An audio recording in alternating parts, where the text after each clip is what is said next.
Great. Okay.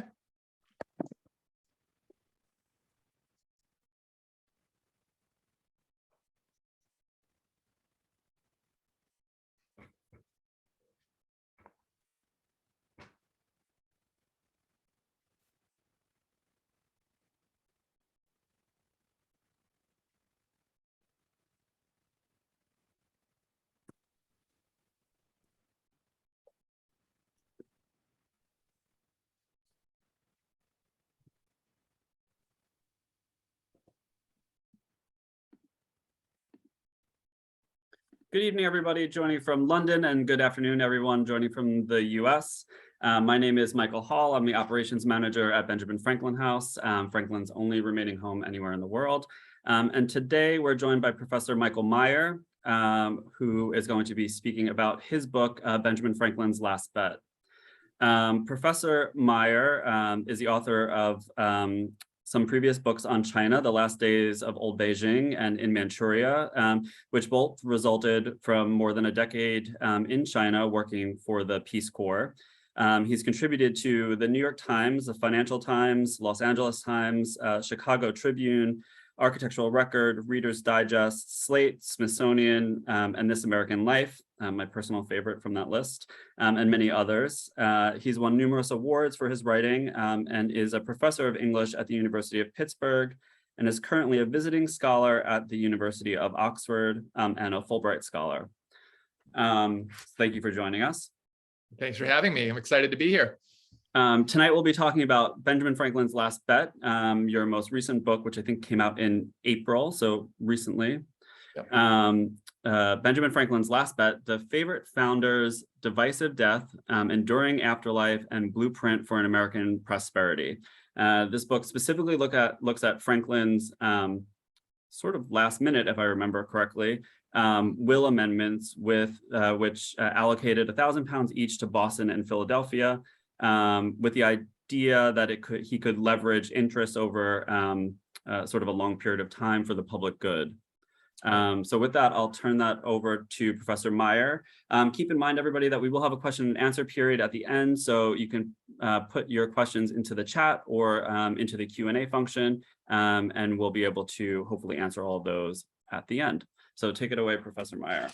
Thanks so much for that introduction. I'm elated to be here. Usually in summertime, I'm in London teaching a course, and instead I was at Oxford in the fall, and then I've spent the whole past year in Taiwan, which, is all our listeners can imagine, has been a very interesting place to be.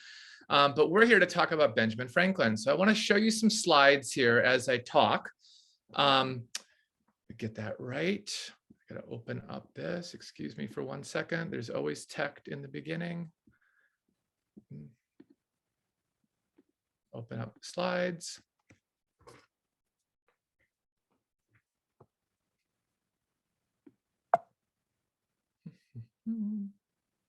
Sorry, Zoom makes us wait to load these every time. There I am, and there it worked out. Okay, here's the cover of the book. I'm going to go ahead a little bit here in the slide. Usually this presentation I do about 50 minutes and then time for questions. But today, because I'm interested if viewers and listeners have questions, I'm going to show slides for about 25 to 30 minutes, show you the rough outline of the book and what Franklin's vision was as he lay dying. Then we'll leave time for questions. So again, I'll speak for about 25 minutes, okay, to 30 minutes. I'll try to keep this moving along here at a rapid clip. Here's the cover. I wanted to show you at the beginning of this, as it was mentioned in the introduction, I'm more of a China hand by training because I went to China with the Peace Corps when I was quite young and stayed there for over a decade and ended up reporting from China and writing nonfiction books about living in a Beijing hutong and living on a rice farm near the North Korean border and then living in the far west. But when I got back to the States after all that time, I was invited by a friend who was working for Vice President Biden at the time to go to Hu Jintao, the Chinese president's state luncheon. And so I showed up in DC feeling very much out of place. I bought my first ever suit off a rack, discount rack at Macy's, that big department store in New York, and took the train down. And, I walked into this luncheon in the State Department for Hu Jintao, and Yo-Yo Ma was playing his cello, and Colin Powell was talking to Barbara Streisand, and I felt completely out of place. And so I sidled into this room this diplomatic stateroom here. And I leaned on this desk and I sort of just exhaled, like, what am I doing here? I'm in way over my head. And from behind me, a voice said, please don't touch that, meaning the desk. And I said, oh, I'm sorry, is it old? And it was a Marine guard. And he said, well, that's the table where Benjamin Franklin signed the Treaty of Paris. And I was immediately embarrassed because A, I forgot that Benjamin Franklin had signed the Treaty of Paris, but B, I forgot what the Treaty of Paris was. And I sat there, I started talking to the Marine about Benjamin Franklin. And I know many people watching this know a lot of his biography, so I won't recount all of that here.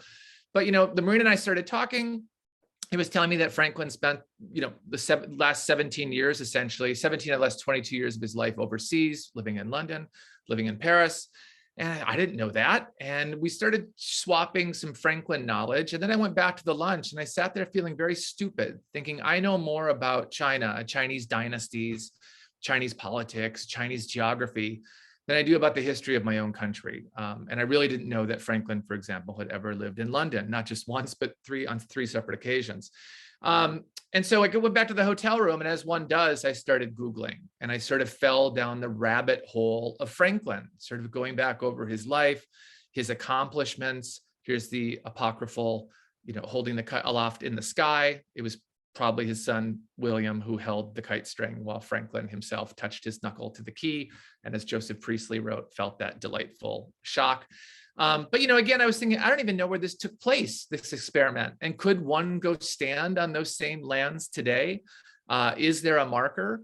And so as I kept going on and on, I looked at a young picture of Franklin. I was amazed that he once looked so robust and healthy, and started reading facts about his life, that he was an excellent swimmer. He once leapt from a boat at Chelsea Bridge and swam all the way down to Blackfriars, amazing his boating party. When he was a teenager, in order to survive a shipwreck, he would take books, stuff them in a suitcase, strap the suitcase to his back, and swim in Boston Harbor to strengthen himself.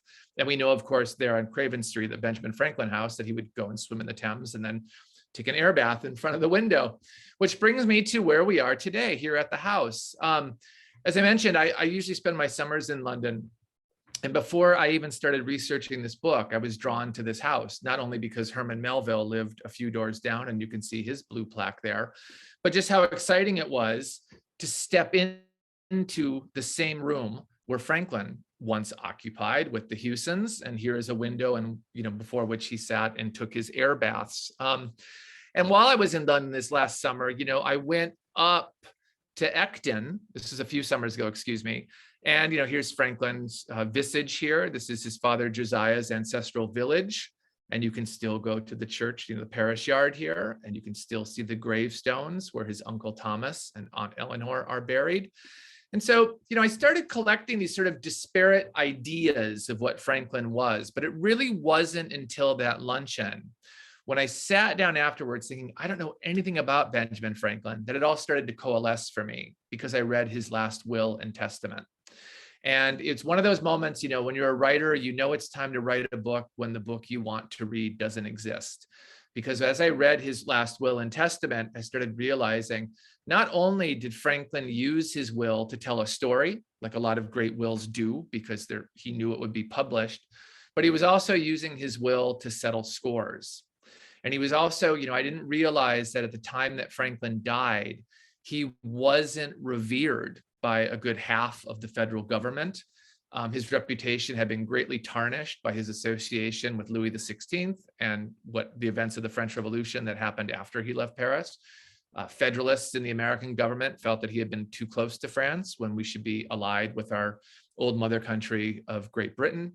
And so there's a lot going on in that will when you read through it and really look at what Franklin was intending to do. And the other thing that surprised me when I was going through his will was that his wife, Deborah, wasn't mentioned in it. This is his common law wife, Deborah. But then I learned, she preceded him in death a good decade before, and that their relationship was quite strained at the end of his life too, as he was living, especially in London, and wasn't able to come home for various reasons that I'm sure many of you know already. But in the will itself, you see at the end that Franklin, as he's 83 years old and lying ailing in Philadelphia in Franklin Court, the house that Deborah herself oversaw the construction of, they never lived in it together. Franklin is home, he's 83 years old, it's 1789. And in his will, he sketches out what he wants his epitaph to be. And I was really moved by this when I was reading the will, because of all the achievements Franklin could have listed, all of his inventions, all of his diplomatic successes, all of his business successes and so forth, this is what he chose to have emblazoned on his tombstone. And his tombstone actually is shaped like a page of newsprint, which I love as well. When you're standing at the grave in Philadelphia, it looks like he's buried under a newspaper. But for all of Franklin's great achievements, the one that he chose to have commemorated was, I think, his greatest achievement, which was his wife, Deborah. And she really was the foundation of his fortune. And I'm sure many of you watching this know a lot about Franklin already, so I won't go into that in great detail, but I'm happy to talk about this in the questions. This is what the will actually looks like. After I read it online, I eventually made my way to Philadelphia, to the American Philosophical Society, where the will is held. And to my amazement, they let me hold it. I was so accustomed to working in China, where you can't get permission to do anything or see any old documents if those documents haven't already been destroyed in the various political maelstroms. But to walk into Philadelphia's, American Philosophical Society and say, well, here, you can read the will. I didn't even have to put gloves on. No one supervised me. It's in a leather cover now. It kind of looks like you're holding an oversized menu at a high scale restaurant. But it was really thrilling, as you can see. You can still see the wax seal here and Franklin's signature right there. And the original will ends here. And this was written in 1788 when he was 82 years old.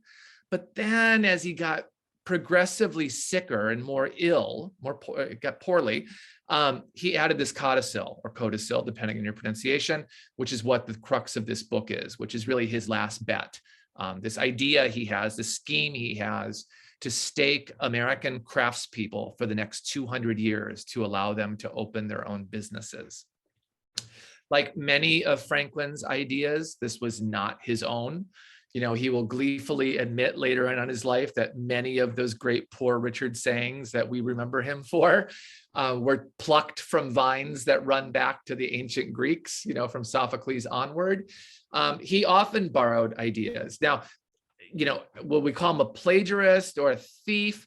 I wouldn't say that, just because Franklin was free with his own inventions. There was no patent office when he was alive. He died in 1790. Thomas Jefferson, when he became Secretary of State in 1792, started issuing the first patents.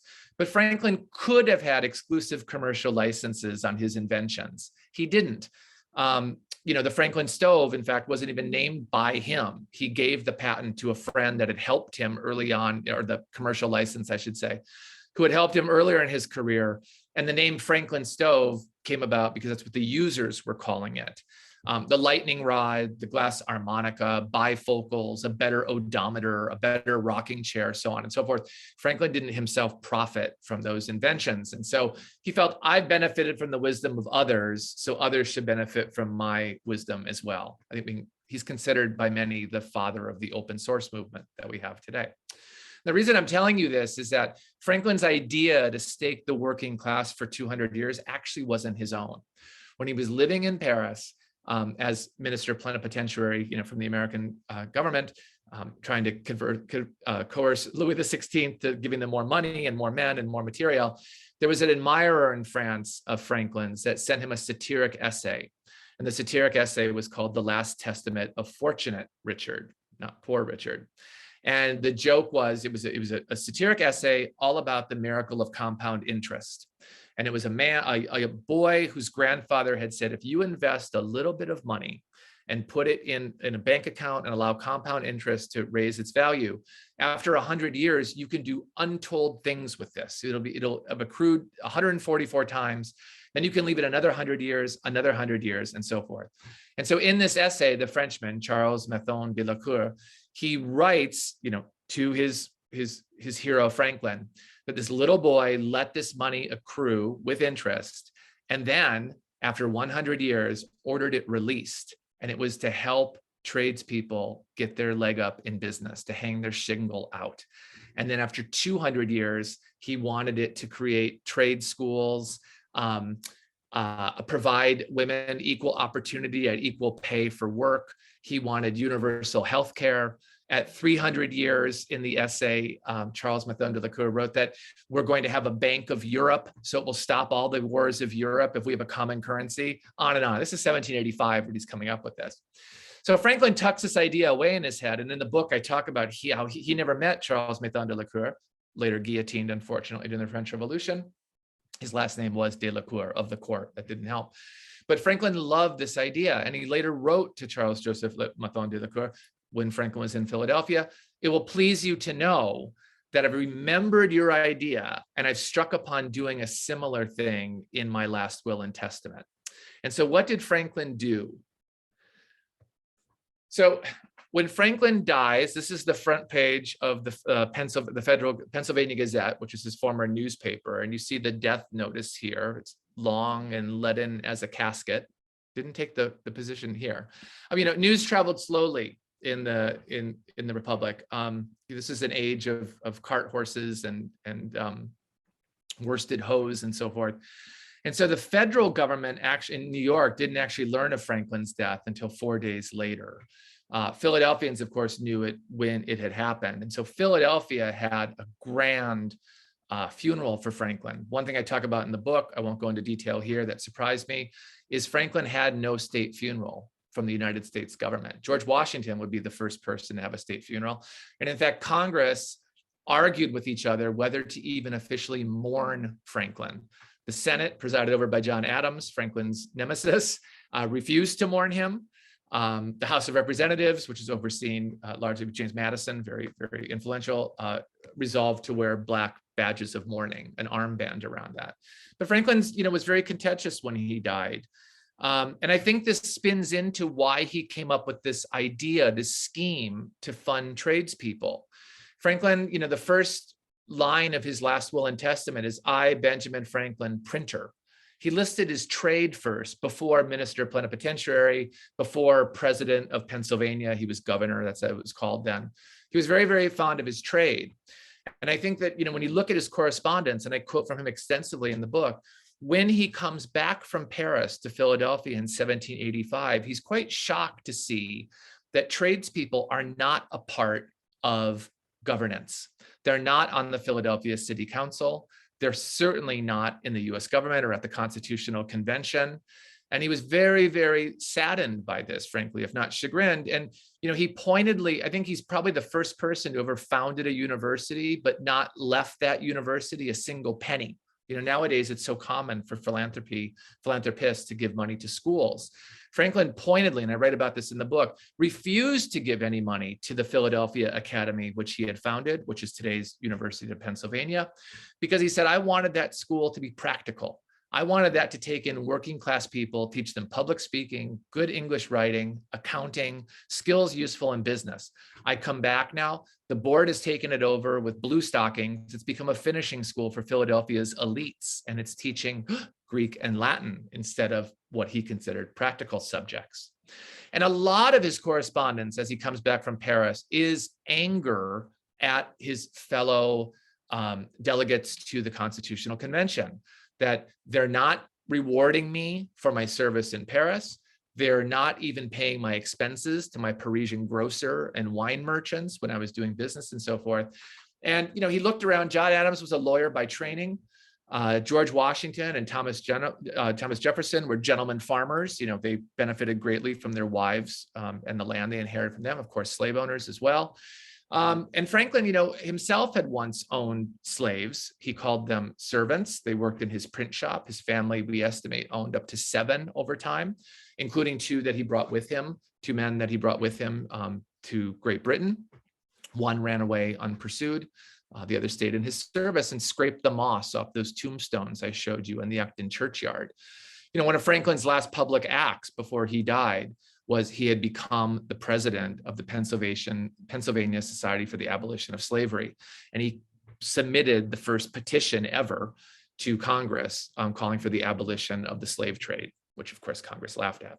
This is all a way of saying that I think Franklin's bet on the working class was really a way of ensuring that his name would stay in the headlines and that Americans remember that his values were very different than the other founders. And so what this bet was is he took £1,000. This was the salary due to him when he was governor of Pennsylvania, which he refused because he at the Constitutional Convention, he introduced the idea that public servants should not be paid. Because if you have paid officials, they're just going to use their office to accrue wealth and try to, aggrandize themselves. You should have older citizens that are, again, now you'd say, well, wait a minute, don't you have to be rich then to serve in office? Franklin certainly was wealthy when he died. But he had refused his salary when he was governor of Pennsylvania. And so in his will, he said, I'm going to take that money, that £2,000 due to me. Remember, British sterling is still official currency. The dollar does not become official currency until the 1790s. And he says, I'm going to take this money. And what I want to do is I'm going to put it in two separate accounts. Boston gets one, Philadelphia gets one. No one can earn any money managing the account. I need earnest, hardworking, willing citizens to come forth and manage this. And what this is, he essentially invents microfinance. He says, with that £1,000, I want you to make loans of £60 each to tradesmen who have finished their apprenticeships and now want to start their own business. And they're going to pay the loans back over a period of 10 years at 5% interest, which was lower than market rates. And then that money is going to accrue. And then you can make more loans. And then after 100 years has passed, this is Charles Joseph Bethune de la Cour's idea again, after 100 years has passed, Boston and Philadelphia can cash out some of the money and put it to a public forum and decide, what do we want to build in Boston and Philadelphia to make our city more welcoming to strangers and more useful to citizens? Then he said, I want my loan scheme to continue for another 100 years. And on the bicentennial of my death, which was by the time the scheme started, this would be 1991, Boston and Philadelphia can cash it out again and build something to benefit citizens. This is a really, he's putting a lot of faith, I think, in his fellow Americans or his fellow Bostonians and Philadelphians that they're going to manage this for free, be able to keep track of payments, that the tradespeople are not going to default, or that they can't find better rates elsewhere, on and on and on. There's a lot of assumptions going on here. And this is really, remember, Franklin's writing this on his deathbed at a time when the demise of the United States seemed much more certain than its survival, let alone its success. He also stipulated that you cannot make any outside investments. And he did that. This is 2 years before the New York Stock Exchange opens. Because he said, I want this money to stay in a pot only for use of the laborers. Now, in the book, I talk about how those original provisions are chipped away over time. Eventually, women are allowed to take loans, and I'll talk about that in a second. He put the stipulations were on age. You had to be age 25 or above. You had to be married. I don't think it's a coincidence that he became Deborah's common law husband when he was 25. And you also have to have served an apprenticeship, but he did not put any stipulations on religion, on race, on country of birth, and so forth, which was a bit egalitarian at the time. So now you see, if you walk into archives in Philadelphia and Boston, you can actually sit and flip through these ledgers. And this is the first ledger. This is April 17th, 1790. Records of the proceedings of the trustees, the legacy of £1,000 bequeathed to the inhabitants of the town of Boston in the last will of the late Dr. Benjamin Franklin. And it's really thrilling to turn those pages and to see the tradespeople's names and to figure out, are they going to make it? Right? In the beginning, things were going really well. And you do see interesting guarantors of the loans listed. There was a silversmith, for example, who was backed by his father-in-law, Paul Revere. There was a cordwainer or a bootmaker who was backed by his friend, Samuel Adams. So you start seeing a lot of the early patriot names in these books. Boston did a very good job of managing its fund in the first 10 years. The loans went to carpenters, glaziers, glassmakers, coopers, distillers, saddlers, and so forth. Philadelphia had a harder time getting going. And in the book, I talk about how disparate these two cities are. One, Boston is homogenous and the center of religion and higher learning in America. Philadelphia was incredibly diverse. It was an international port. It was the city of publishing and business. and then finance, and then eventually the national capital in the 1790s. And so totally different cities, and the way they managed the funds became quite different too. Here you can see in Franklin's old newspaper, they were having a hard time in Philadelphia getting people to apply for the loans. And so unlike in Boston, they actually had to put in public notices asking people to come forward. And again, you can imagine how thrilling it is for a researcher to come across this stuff when you're researching it. The other thing in the will, I'll just talk about it really quickly, is I didn't realize how fractured Franklin's family was. This is his grandson, Temple, to whom he left all of his papers. Temple blew it. Essentially, it took him a good almost 3 decades to actually edit Franklin's papers and get the authorized volume of his autobiography and his memoir out. Franklin had hoped to turn Temple into something. In the end, he did it, but Temple died shortly thereafter when he finally had his footing on solid ground. He left all of his printing materials to his grandson, Benny, his daughter Sally's young son. And this is an editorial cartoon that ran around this time because Benny became a firebrand publisher that published out of Franklin's old newspaper office here on Market Street in Philadelphia, and became a great enemy of the Federalists and especially of George Washington, and would call out President Washington for hypocrisy, for being the chief of liberty, but holding slaves while he was in the presidency in Philadelphia. And so Benny is a character in this book as well, because people at the time were calling him Lightning Rod Jr. But I think Franklin would be happy that he made a lot of his bequests because of the printing press. And he was the only one of Franklin's relatives to whom he taught his trade, passing it down. Sally, his daughter, got the most valuable thing in Franklin's will. And this is a portrait of Louis XVI that was given to Franklin that was ringed by diamonds. Franklin just said to Sally in the will, very forward thinking in this era of laws of coverture, the things I'm giving to you, Sally, are for yours and yours alone. Your husband cannot share in them. I want you to have an independent income and your own independence. And he gave Sally his most valuable item. This was, again, ringed with diamonds. But he said to Sally, all I ask is that you don't take the diamonds off and use them for jewelry. That's a wasteful extravagance. Instead, I think what is funny is Sally, you see this 2 years after Franklin's death, she puts an ad in the Philadelphia paper, in her son Benny's paper, saying, I'm going to rent Dr. Franklin's house, because what Sally did is she took many of those diamonds off and started selling them to finance her own trip overseas. She had never accompanied her father either to Paris, like the grandsons Temple and Benny did, or to London, like Franklin's son, estranged son, William did. So I think it's funny when you look back at the letters between father and daughter. Franklin always wanted Sally to have independence, but she was denied a formal education because she was a woman in the 18th century. But in the end, she sells off the diamonds and has a wonderful stay in London. She stays for 2 years, sees her estranged brother, who was a loyalist during the war, and ends up living near Trafalgar Square. And Sally even sits and has her portrait painted. It was her only surviving portrait, the only portrait we know that was ever painted of her. You see the Franklinian cheeks and the nose here. But I love she wanted to go to Paris so badly, but during the French Revolution, she wasn't allowed. So she's wearing the fichu here. She's wearing the Parisian, the rebels dress in this portrait here in London. William, the loyalist son of Franklin, received a big fat 0 in his will. And Franklin pointedly listed him first among his heirs and said, because in the Revolutionary War, you aim to deprive me of the estate that I worked so hard to accrue, I'm going to give you nothing except for my most worthless lands up in Nova Scotia, which are now a little airport. But William, was buried at the Thomas Hardy tree, what became the Thomas Hardy tree, I should say. William was quite poor when he died, and he ends up buried in the St. Pancras churchyard. This is near King's Cross St. Pancras train station.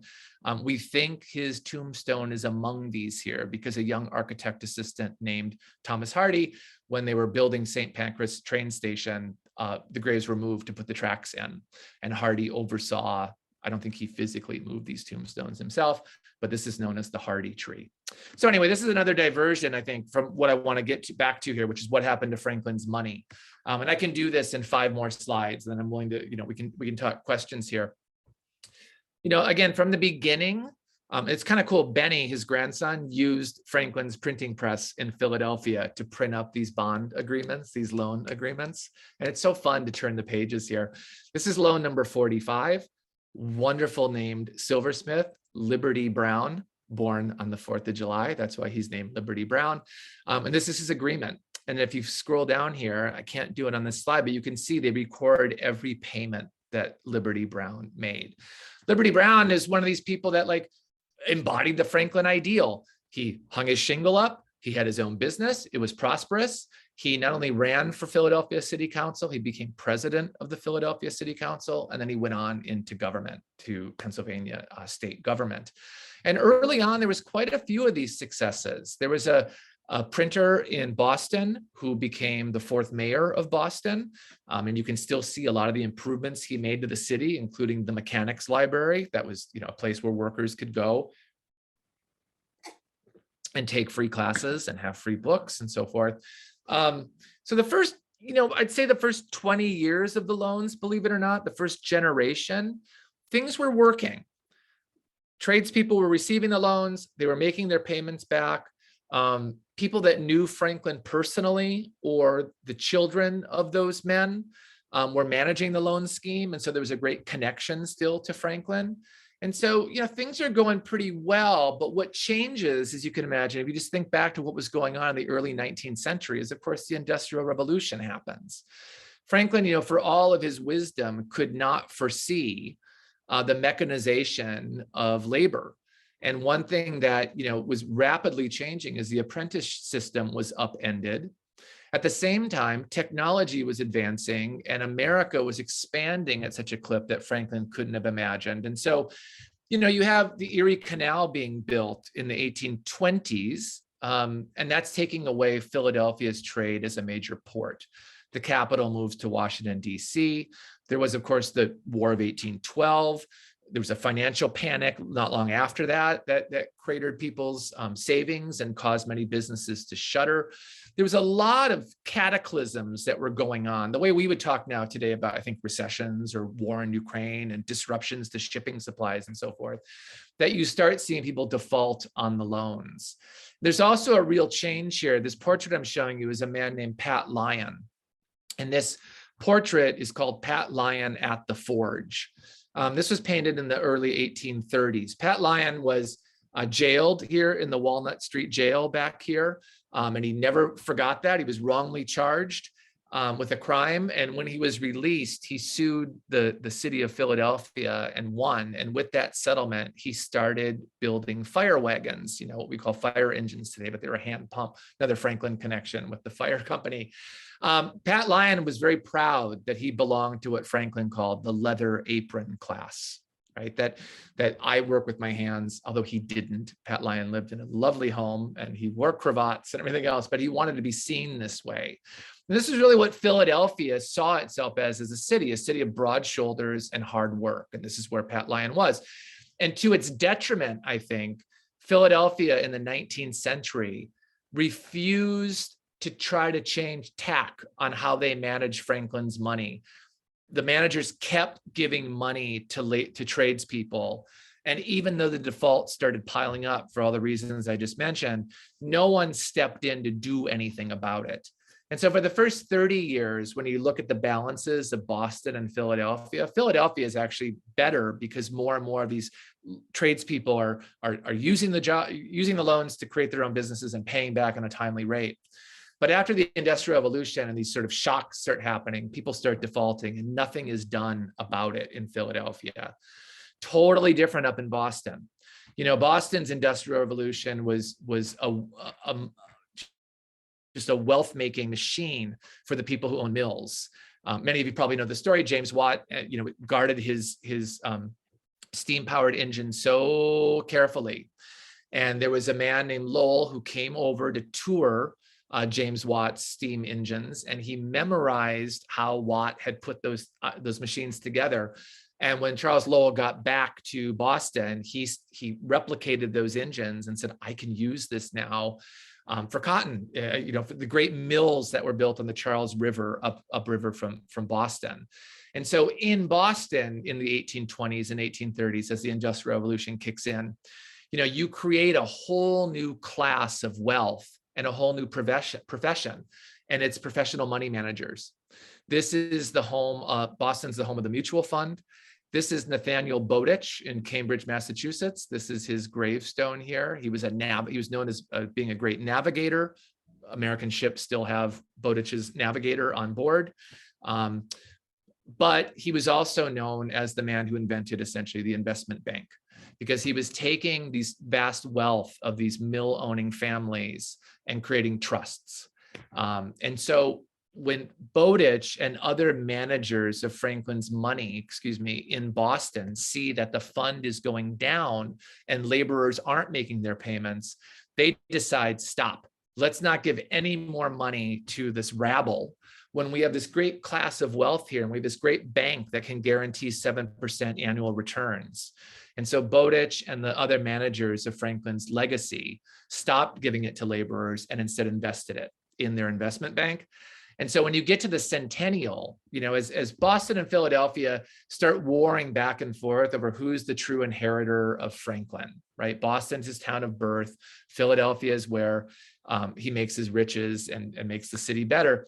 Philadelphia installs a clear fence in the 1860s so people could see Franklin's grave.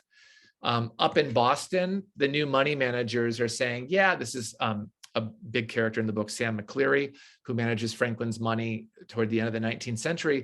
They're saying that may be the case, but we're the true inheritor of Franklin's wishes because we've trebled what you have with his money. That's how much Boston, by the centennial of Franklin's death, actually held 4 times as much money in their account as Philadelphia did. There was a lot of fights, by the way. This is McCleary when he was younger and started managing the fund. This is McCleary by the time he ended managing the fund.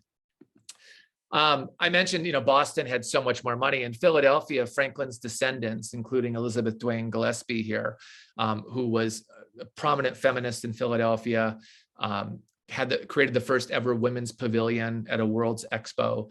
She stepped forward and said, we're suing Philadelphia. We want the money back. You've mismanaged my great-grandfather's legacy to the city. And when you look at what Boston's done with the money, we should be doing that as well. And so because of Elizabeth Gillespie, women were allowed to receive loans for the first time. But still this contentious, this kept going. When you look at the centennial of 1891, when the fund started, believe it or not, all the way to the 1910s, 1920s, Boston and Philadelphia are still wrangling internally about what to do with this money, what to build with it, who should be getting it. And it was actually a Philadelphia lawyer, a young man here named Thomas Wharton, who is from the famous Wharton family, the Wharton Business School at University of Pennsylvania, for example, whose great-grandfather and grandfather were friends of Franklin, stepped forward and said, look, we need to have some oversight here in Philadelphia about what we're doing with this. I'm not even going to start with Boston and what they're doing with their money, but we need to change a lot of the provisions of the will. Now, Boston was having its own problems because the city agreed that with the centennial amount, they should build a trade school. But the sticky thing was, the problem with Franklin's will is he stipulated that the centennial gift would be a one-off gift. And if you build a school, it needs annual expenses to run. And so while the centennial gift would fund a trade school, and in the book I talk about the decade of dispute over that, they needed an outside benefactor to step forward and say, well, I can provide an endowment for the annual expenses. And that man, this as a young man, an immigrant from Scotland, going to Pennsylvania, just like Franklin's father was a young immigrant from Great Britain going to Boston. Franklin's father was a skilled dyer. This man's father was also a skilled fabric worker. And as a young teenager, Andrew Carnegie read Franklin's autobiography. And so when we get to the centennial of Franklin's death, and Carnegie is now a plutocrat and the world's richest man, he steps forward and says, my favorite invention of Franklin's is the matching grant. When Franklin wanted to raise money to build the Pennsylvania hospital, he sort of boondoggled the state government by saying, if I raise enough money, you'll match it and we can complete the hospital. And so Carnegie said the matching grant is his greatest of all inventions. And he also said that more than any religious teacher or theocratic lessons he ever had, Franklin was his inspiration to become a philanthropist. He said Benjamin Franklin invented American philanthropy. Now, I'm going to wrap up here in 2 minutes, but he said I just want to point out one big difference though. Franklin refused to have his charity named after himself. If he did, we'd have the Franklin University, we'd have the Franklin Street Cleaners, the Franklin Fire Department, on and on and on. Carnegie was the complete opposite. Carnegie put his name on everything. Someone said at the time that if Greece would allow him, he would get the Elgin marbles back, and then he would call it Carnegieopolis, sort of the Acropolis. Franklin felt that if you named philanthropy after yourself, it prohibited people from donating to it. He said, well, it's their project. Why would I enlarge their name? He said, the best way to raise money and to do philanthropy is to get $5 donations, $10 donations from many people, instead of a $1,000 donation from one person who wants to put their name on it. And so Carnegie matched Franklin, and they were able to build a trade school in Boston, amazing school that's still there today. At the end of the book, I spend time there. But Carnegie had to be talked out of adding his name to the school. So the school became Franklin Union. Now it's called the Benjamin Franklin Institute of Technology. It's still standing. It's run in the red almost every year since it opened. But I can put a button on this talk, perhaps, by just noting, the changes in American philanthropy. This school, as of this year, is called the Benjamin Franklin Cummings Institute of Technology, because they're moving to a new site, which they need. They need to update the training they're doing and so forth. But a family foundation, the Cummings Family Foundation, gave the school $12.5 million. Doesn't seem much for the naming rights, but they stipulated their name has to be on the school. But again, maybe Franklin would be angry that his name is on the school, right? That they don't need it anyway. I can just fast forward real quickly to show you too, like what happened in the end. Was there money left over? There was, believe it or not. And at the Centennial in Philadelphia, after much wrangling, they finally built the Franklin Institute, which is still today on Benjamin Franklin Parkway at the heart of downtown Philadelphia. It's a wonderful science museum, does tons of outreach in classrooms for young kids.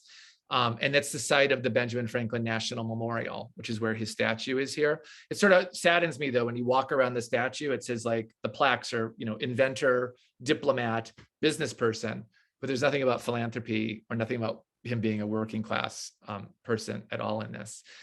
So that's what happened with the Pennsylvania money. You can still visit some of these rooms that are quite lovely. Now it's like a place where you have wedding receptions and so forth. There's no name, there's no plaque here describing the history or where this money came to or how George Wharton, that lawyer, helped them. There were quixotic attempts into the 1980s and 90s to use Franklin's money at the bicentennial.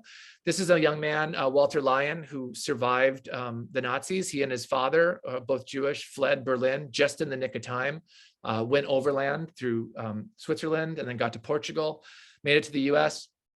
And Walter Lyon became really, really enamored with Franklin and read his autobiography. And he cared a lot about public health and water cleanliness. And Walter Lyon became the man right when Rachel Carson's Silent Spring was coming out to overwrite and change Pennsylvania's water laws so we had clean water. And he lobbied quite hard to get Franklin's bicentennial gift to go toward natural resources and protecting the environment. And he brought up all of Franklin's inventions and Franklin's concern for the environment. And he was eventually defeated, but he's a character in the book as well, because I love that, there's a refrain in the book that every generation discovers Franklin for themselves. You can always find someone citing Franklin for something. I mentioned microfinance. I mentioned the open source movement. After the bombs were dropped on Hiroshima and Nagasaki, the trees that were planted there are Franklin trees. They're from the Franklinian genus because he said, oh, they symbolize diplomacy. His name is constantly being invoked in what people think Franklin believed in or how we should remember him today. So I'll go back, this is in Philadelphia. I love coming in here and watching science experiments going on at the feet of Franklin. And this is the Franklin School today. As I said, they're building a new campus, they're moving it. But the other thing I think is interesting though, and I'll end on this, is that you can still donate to Benjamin Franklin's money. One of the rulings was when this all came down after much, much fighting over how to spend it, in 1981, Philadelphia's mayor wanted to throw a huge concert starring the singer Ben Vereen and the singer Aretha Franklin, because it'd be Ben Franklin. And there was such an outcry in the city over what was going on with this money that a judge got involved in a panel and the public and everything else. And they've established a fund. There's something called the Philadelphia Foundation, which is a nonprofit that trains kids who don't want to go to college. So you're 18, you've graduated from high school, and you want to learn a craft or a trade. You can still click on the Philadelphia Foundation and go to the Benjamin Franklin Fund and add 10 bucks, 20 bucks, 30 bucks, whatever, 50 pounds. You can add it to Franklin's money. They're still making those loans today. So his money lives on, just like at the Benjamin Franklin Institute of Technology or the Franklin Cummings. This is still training kids to work in. Now they're doing a ton of green projects, putting it in how to install new energy efficient windows, how to install solar panels, and so forth. So did Franklin's money, work in the end? Not in the way he intended. And the last thing I'll just add here is I think the thing that would shock him most, though, is that although young people are still interested in learning trades, if he were to come back to life today, he'd be just shocked at the dearth of skilled tradespeople and how hard it is to find contractors or carpenters or plumbers. And I think he'd also be really saddened by the fact that, the last survey said that over half of American congressmen, or people, I should say, are millionaires, and less than 2% have ever held a working class job. And of course, it's the inversion in the public. Over half of Americans have held working class jobs. Less than 2% of Americans classify themselves as millionaires. So that's something that would dishearten Franklin. But the money lived on, and it still lives on today. So thank you for listening, and I'll end there, and I'm happy to take any questions.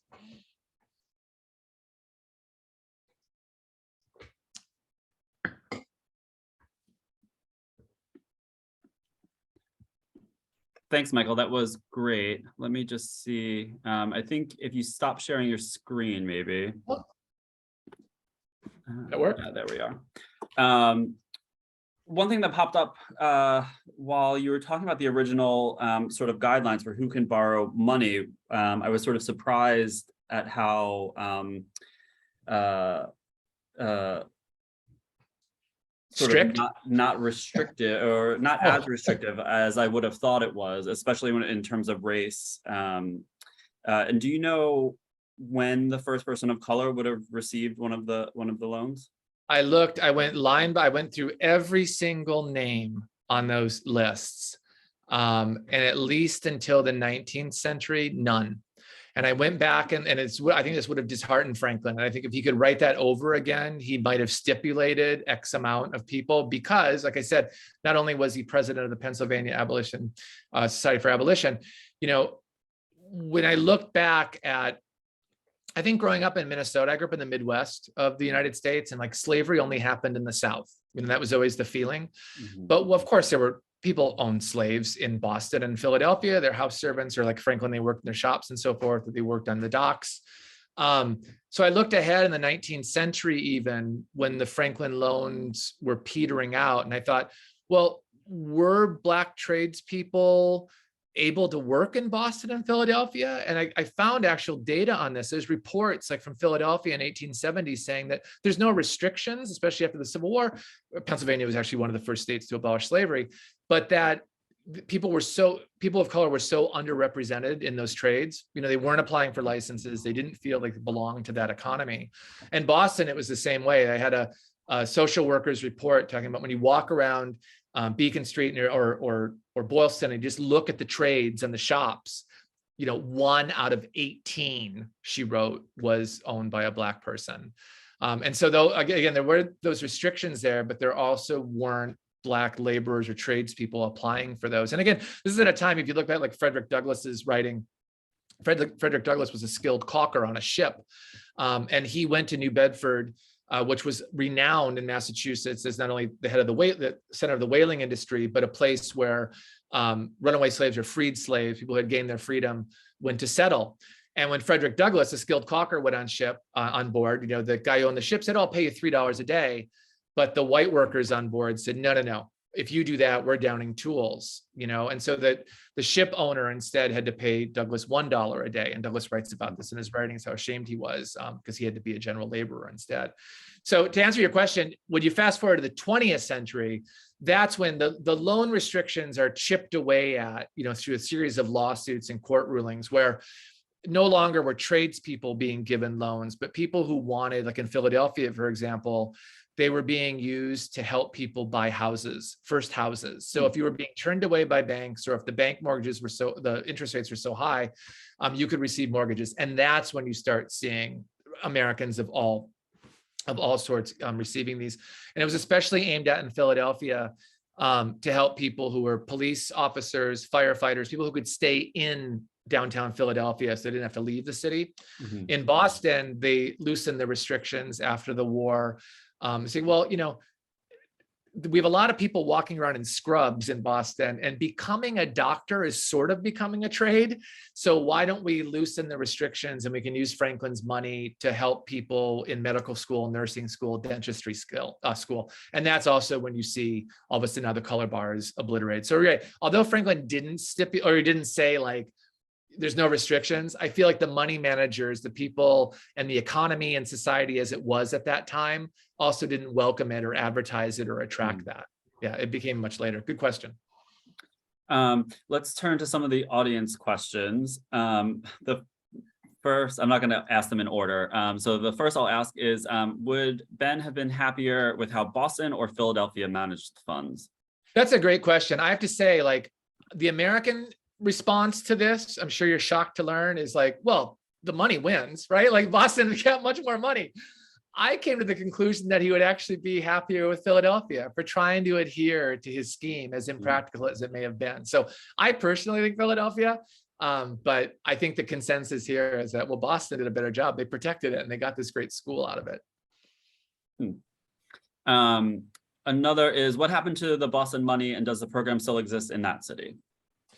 That's a good question. So the Boston money, there was a ton of fights between the Boston City Council and the state of Massachusetts and the Franklin School itself, because, and I can do this really quickly, after Sputnik, when Sputnik flew over the Eastern Seaboard, a lot of Massachusetts congresspeople said, we need to cut the ties on Franklin's money, give it all to the Franklin Institute so they can train scientists to beat the Ruskies. And so there was a lot of back and forth in court battles at the time, but like, wait, you can't make decisions about this money because that's for the citizens of 1991 to use.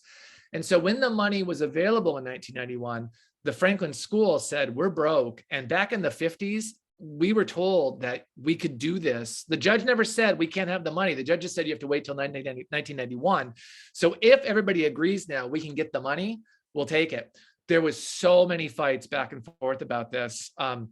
And the quote in the book from the head of the Franklin School, when he heard the news that it took an act of legislature to give the Franklin School the money, he said, we finally got it away from those bastards. And I said, which bastards? And he said, all those politicians and bankers and people Franklin would have hated.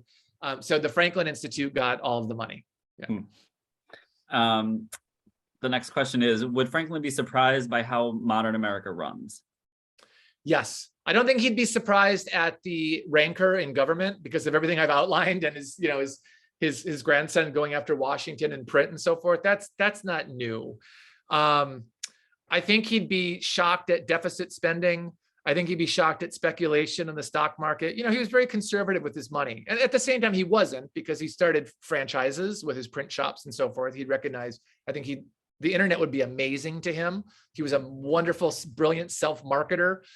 As you know, I'm sure, the Poor Richard's Almanac, one of the reasons his newspaper was so successful is he leveraged his government posts into business success, and so he, as deputy postmaster, he could enjoy free postage. And so, at the time, the gentleman who held that post before him only allowed 1 or 2 newspapers to circulate freely. But when Franklin became deputy postmaster, he allowed his newspaper to circulate freely. So I think the thing that would shock him most, honestly, as I said, is just how small and minuscule of a voice the working class, I should say that broadly, have in politics. And I think he'd look at people like your former or soon to leave prime minister and our former president and say, come on, would you invite any of the working class to have dinner with you? But Yeah, maybe he wouldn't. I mean, people portray him as, other people say you're completely wrong about that. He would be a Tory. He would be a Republican. I don't know. The next one says, thank you so much for covering an area of Franklin's life or post-life I previously knew nothing about. This is from Richard. Also, thank you for letting readers spend more time with, in so many ways, the most enjoyable of the founding fathers. And the question is, are you aware of any founding fathers or major historic figures who left a similar legacy intended to outlive the donor for generations and to benefit so many? It's a great question. And there's a portion in the book where I walk briefly through what Washington left, what Adams left, what Hamilton left, what Jefferson left. Many of them died insolvent. A lot of the founders were broke when they died. John Adams, believe it or not, even though he poo-pooed Franklin and made fun of his will and codicil and later writings, actually did something similar for his grandchildren. John Adams' son, Thomas, would today be, I think, diagnosed as an alcoholic. And Adams was quite worried about whether his son's children, Adams' grandchildren, would inherit anything or inherit debt. And so he set up a very similar thing for the grandchildren about, like, I'll put some money in, and until you're 18, you can't do this. It will accrue with interest and so forth. I've had readers tell me since the book has come out, there's a Chevrolet mechanic from a dealership in Michigan told me that he went to a trade school in Michigan that has similar provision. So when I do the afterword for the paperback edition, I'll add that. But not really, no. There was John F. Kennedy's grandfather was inspired by Franklin and Honey Fitzgerald. They called him Honey. He put $1,000 in an account in Boston in around 1901, but no one could find any trace of what happened to that money. And I think you raise a good point here, Richard, which is that we're so immersed in our current world. I read The Guardian and The Times every day and the Wall Street Journal and the New York Times. We're so immersed in what's going on right now. It's hard. One thing that I admire about Franklin is you think, like, is anybody right now saying, like, but what about 2222? Like, what are we going to do in the year 2222? And what will be here for our generation? I'm just amazed that he was thinking that far ahead. I think it was a way to perpetuate his ideas, frankly, and to keep his name in headlines, because you do see it. If you do searches, like, Franklin comes up, over the decades in ways that Washington and Adams don't. But no, I don't know of anyone else who took up the mantle. I fervently hope, Melinda Gates or Elon Musk, if he reads this book and says, oh, I should try the same thing, but I'm not holding my breath on that. Yeah. Philanthropy is just so different now, right? This question is from Eric. Can you contrast Franklin's opinion about English and French businesses and governments during his time or compared to America? Well, I'd be interested. The sidebar to this is I wish his grandson Temple had left letters or a diary, because Temple lived through Louis XVI, the French Revolution, and then Napoleon. He was there in Paris for all of that. And I would love to see the whiplash that he felt. Franklin felt very close, obviously, to his friends, not only because living on Craven Street and with the Hewsons, he wanted Samuel Johnson to become the first head of the Pennsylvania Academy. In the book, I have their letters back and forth where Johnson is saying, oh, not me. I'm too old. I'm too rustic. And Johnson's 40 and he's living in the capital of, Western civilization at the time. I think, when Franklin, he lived in London, both as a printer at St. Bartholomew's Close there.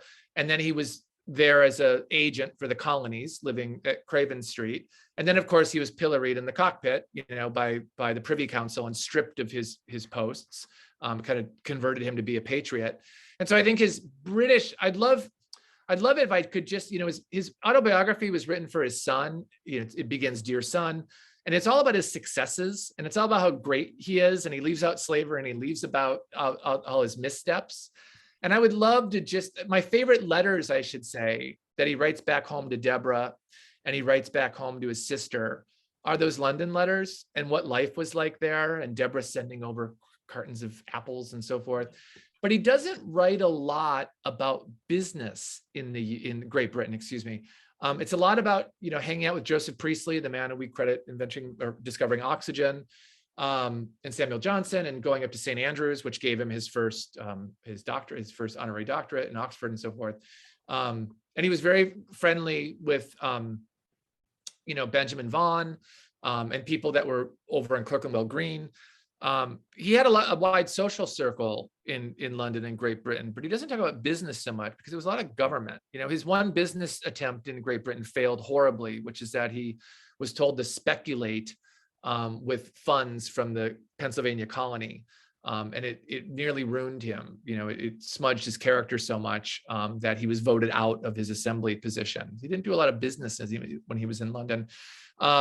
But Paris, of course, that's where he's entertaining people on the banks of the Seine, and he's got his printing press going, and he's having these late night soirees, and he earns Adam's enmity.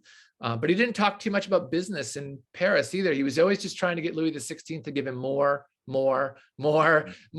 And you can see he's writing these great letters of introduction to General Washington about, Washington tells him, like, would you please stop sending me people? Because everybody wants to go, France is like, oh, we'll go against the British. We'll head to America. But, Franklin introduces, Lafayette to Washington, and he introduces the man that would become the head of the U.S. cavalry and so forth. And so, but other than that, again, too, I don't see him writing a lot about money. Franklin was very, very cagey about this. I don't think he paid the Hewsons fair rent for his house here on Craven Street, given that he essentially lived there. And in Paris, of course, he was living rent-free because there was a support of the revolution that gave him the house to live in. It's a good question. That's a separate book, I think, Benjamin Franklin on Business, right? And you could talk about that, and we could go through the letters and find out what he was saying about each of these eras and these places. I think we have time for one more. What was the most surprising thing you found out about Franklin? I think, I said this in the talk, I won't repeat it too much, but I just didn't know how disliked he was when he died. To the point, not only within his own family, this family was very divided. It was a civil war for the Franklins as well. It was for the British and the Americans. But I was just so shocked that, George Washington, you can walk into the Smithsonian right now, our great American History Museum, and the first thing you see when you walk in a glass case is Franklin's walking stick. And he gave that in his will to George Washington. And that had been a gift from a French countess whose son fought or served at Yorktown. I don't know if he fought. And so I always thought when Franklin died that he was this great hero, and he's the father of the United States, blah, blah. And it wasn't that way at all. And I was just so shocked that there was no state funeral. George Washington, President Washington refused to wear a badge of mourning. He said, Franklin didn't die in office. He didn't die in battle. If we start that ceremony now, where will it end, right? And that when you look at the obituaries, how scant they were in papers that were outside of Philadelphia and Pennsylvania, to the point, and I write about this in the book, that when it came time to finally do Franklin's official memorial, 11 months had passed. The French had spent the whole summer of 1790, and this is in the book as well. Even a man like Robespierre has to borrow a black coat, and he's a short guy. So the only coat he gets is this big coat, and he's skulking around Paris for 3 days in this oversized coat. The French go crazy for Franklin. I mean, to the point where, there's printers that as eulogies are being read out, printers are setting those words in type and cranking them out and getting handbills all over the city of these eulogies. They have this fest for Franklin, this love fest. But when word, gets back to the States, John Adams, George Washington, they don't even open those eulogies or those packets from the French Assembly. They're saying, look, this isn't we have nothing to do with this, right? We don't want to make him sound, we're Federalists now. We want closer relations back with Great Britain and trade.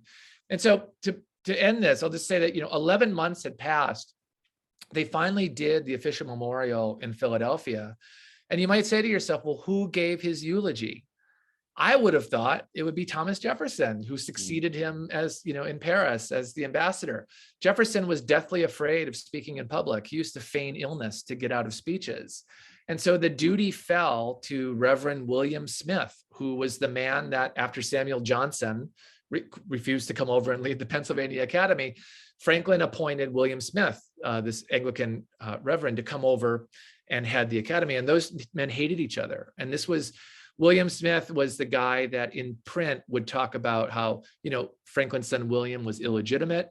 Obviously his mom was a prostitute. Franklin let her die penniless. He would circulate these rumors and this doggerel poems and stuff because William Smith was close to the Penns and would spy on Franklin for the Penns. You find these letters about like, I'll keep an eye on him for you. He wants you to be taxed and we won't let that happen. And Smith is really, he's alcoholic at this point. He's had his own family fractures. So when the time comes to give his eulogy, William Smith is chosen, which is a strange choice. And as he stands up and gives the eulogy, he reads some of Jefferson's lines, but William Smith only mentions one invention of Franklin, and it's the fireplace flue. And you think, A, I don't know if Franklin even invented that, but B, of all the things to say, he really besmirched his name. And at the end of the eulogy, in the book I read about this, William Smith's daughter came up and said, I don't believe you, you didn't believe half of what you said about Franklin, those nice things, right? And Smith just, smirked, like, of course I didn't, right? So I was really shocked at that at his death, he wasn't revered the way he is today. Franklin is the most common name for a place name in the United States. I mean, you run into Franklin all the time when you're in the United States.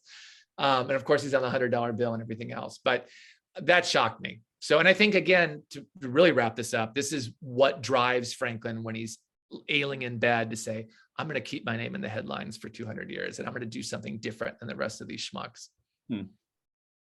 Interesting. Well, thank you. That was a great talk, and thank you everybody for joining us. Everyone who's watching, take a look at our website. We have some great events coming up for children who are out of school, activities if you're in London, and we have a great program of events coming up in the autumn. So definitely check back and keep in touch with us, and we hope to see you at something soon. So thank you very much, Professor Meyer. Thanks for having me. Bye, everybody. Bye, everyone.